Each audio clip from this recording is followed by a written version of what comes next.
So with today's language, we could say that what they wanted to do was that they wanted to facilitate for many people in the population to create a critical mass of conscious co-creators of modernity that actually had come that far on their own inner personal development that they have gone from the state that we would today call that we are operating from a socialized mind, where we are mainly dependent on outside confirmation and guidance for our values and direction, to actually internalize our values and find our inner compass and be grounded enough in ourselves not to be dependent on outside authority.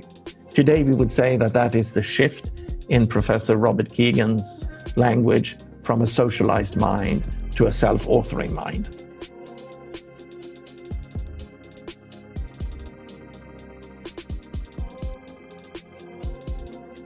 So they said that no, our mind is not a rational machine.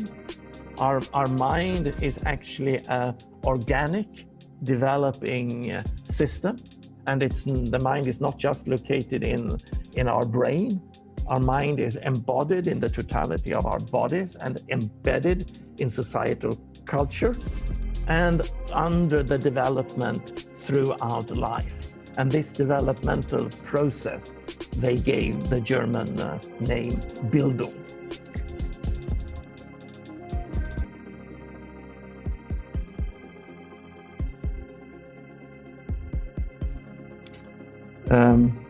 I don't hear that at all any longer.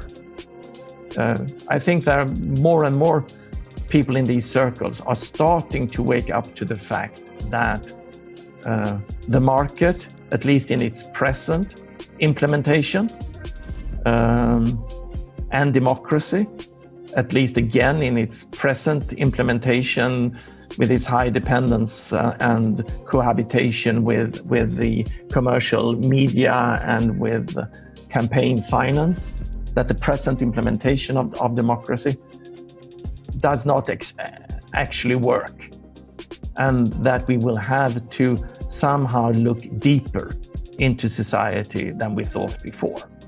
So that's the good news. The bad news is that depending on how deep we believe that this shift is, it might be necessary for us to also shift our worldview.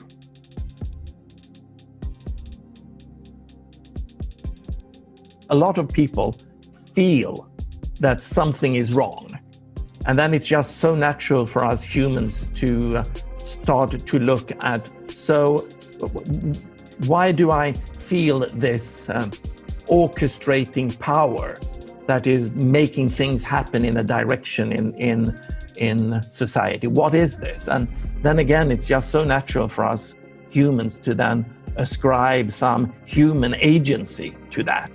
And of course, sometimes there is a human agency behind, of course, but in many, many cases, these orchestrating power is actually the power of our unconscious social imaginary acting and making things happen. And again, when these things seems to not be helpful, then of course you start to question this.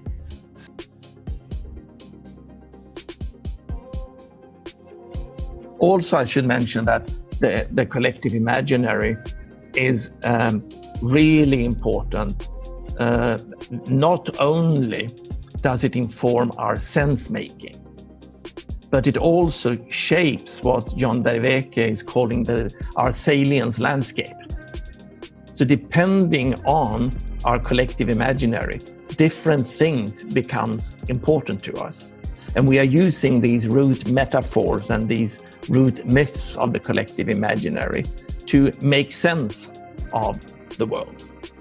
But not only does the collective imaginary inform our sense-making and our salience landscape, it also shapes our desire.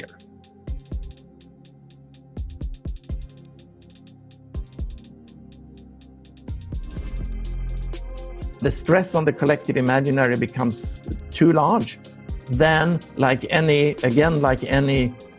self-organizing complex system, then we have a phase shift. Then something quite rapidly changes. Where postmodernism goes wrong sometimes, at least in its more extreme form, that is when some postmodernist philosophers claim that every aspect of the world is socially constructed. Even, for example, every single aspect of gender is socially constructed, and that even air and oxygen is socially constructed. No, of course not. You need to make a separation there and understand that sometimes you actually have to deal with nature and the constraints of nature as a starting point. And for example, we were talking before about the fact that we feel as individuals that we are equally dependent on oxygen and money, and that we can actually not do anything about oxygen, our dependency on oxygen, but we can do anything we want about the fact that we are dependent on money. Sometimes I feel like we understand the world exactly the opposite way, that we somehow believe that the planetary boundaries are up for negotiation, but that the market forces we just have to obey, when of course it's completely the opposite.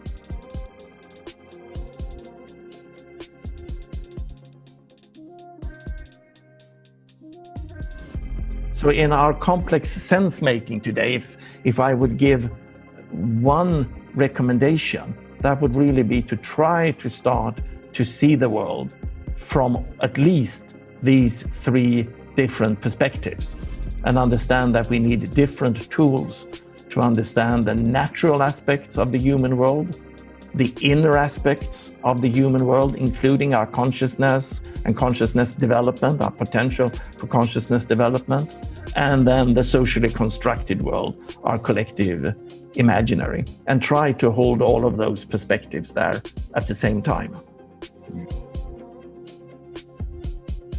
Systems can go two ways. We can either have a step up in complexity and in elegance of organization, or we can have a breakdown.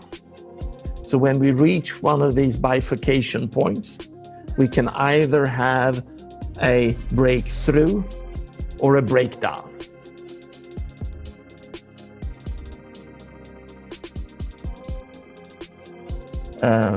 Civilizations tend to break down.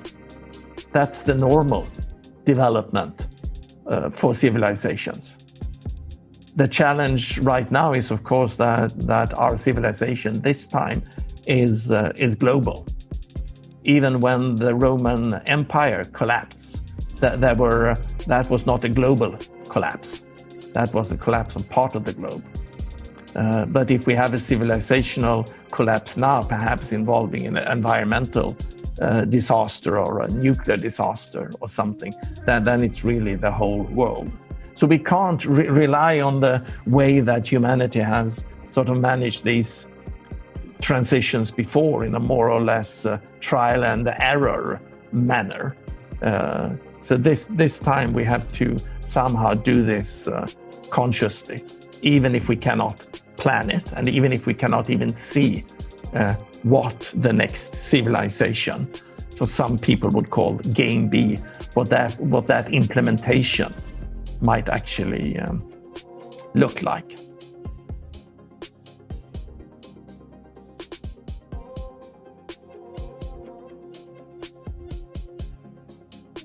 Trying and experimenting with different psychotechnologies that will help us develop new capacities to to both see the world, but also to relate to ourselves, relate to each other, relate to society, and relate to nature in deeper ways. That I think is at least a requisite for a successful transition. So I think that in this transition that we are facing now, that we don't know how deep it will be. I certainly think it will be at least a level 3 transition, and that we then again need to focus on inner development, developing the capacities to understand and to handle the world and to relate in deeper and more complex ways. And that is not just something that a few people in some sort of intellectual elite need to do. For this to shift to happen, a large part of the population actually needs to be able to hold this shift.